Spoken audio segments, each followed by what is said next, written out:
എന്തിനാണ് നമ്മളിപ്പോൾ ഈ 50-ാം വർഷം ആചരിക്കുന്നതെന്ന് ചോദിച്ചാൽ, അന്ന് ഇന്ദിരാഗാന്ധി 38 ഭരണഘടനയുടെ 38-ാം ഭരണഘടന ഭേദഗതി ചെയ്തിട്ട് ഇന്ത്യൻ പ്രസിഡന്റിന് ഭരണഘടന അടിയന്തരാവസ്ഥ പ്രഖ്യാപിക്കാനുള്ള അവകാശം ചോദ്യം ചെയ്യാൻ പാടില്ല എന്ന് പറയുന്ന നിയമ ഭേദഗതി വരുത്തി.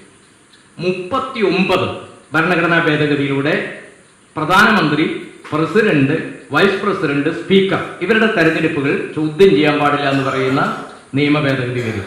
42-ാം ഭേദഗതിയിലൂടെ സോഷ്യലിസം അതുപോലെയുള്ള ചില കാര്യങ്ങൾ എഴുതി വെച്ചു. അതുമാത്രമേ നമ്മൾ കേൾക്കുള്ളൂ. സോഷ്യലിസവും മതേതരത്വം വന്നു. മാത്രമല്ല 10 മൗലിക കടമ കൂടി ഇന്ത്യയിലെ പൗരന്മാർക്കുണ്ട് എന്നും കൂടി അതിന്റെ ഭാഗമായി എഴുതി വെച്ചു. 131A എന്ന് പറയുന്ന ഒരു വകുപ്പ് അത് ഭേദഗതി ചെയ്തു. അതുപോലെ 131D തൊഴിലാളികൾ ബോണസ് ചോദിച്ചാൽ, കൂലി കൊടുത്ത് ചോദിച്ചാൽ രാജ്യദ്രോഹ കുറ്റമാകും എന്ന് പറയുന്ന രൂപത്തിലേക്ക് വന്നു.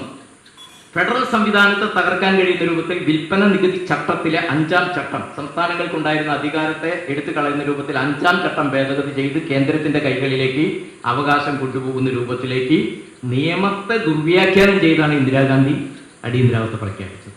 പക്ഷെ ഇപ്പോ ഒരു ഭരണഘടനാ ഭേദഗതിയില്ല. ആ ഭരണഘടനാ ഭേദഗതി ഒന്നുമില്ലാതെ തന്നെ അന്ന് നാവടക്കൂ പണിയെടുക്കൂ എന്നായിരുന്നെങ്കിൽ ഇപ്പൊ 12 മണിക്കൂർ ജോലി, 4 കോടുകളായി എല്ലാ തരത്തിലുള്ള അവകാശങ്ങൾ പതുക്കെ ഇല്ലായ്മ ചെയ്തു പോകുന്ന രൂപത്തിൽ ഉള്ള നടപടികളിലേക്ക് പതുക്കെ പോവുകയാണ്. അപ്പൊ ചിലർ ചോദിക്കും, ഇപ്പോൾ നമുക്ക് സംസാരിക്കാനുള്ള അവകാശമുണ്ടല്ലോ. സംസാരിക്കാനുള്ള അവകാശമുണ്ട്, പക്ഷെ കാര്യത്തോടടുക്കുന്ന ആളുകൾക്ക് ജയിലില്ല.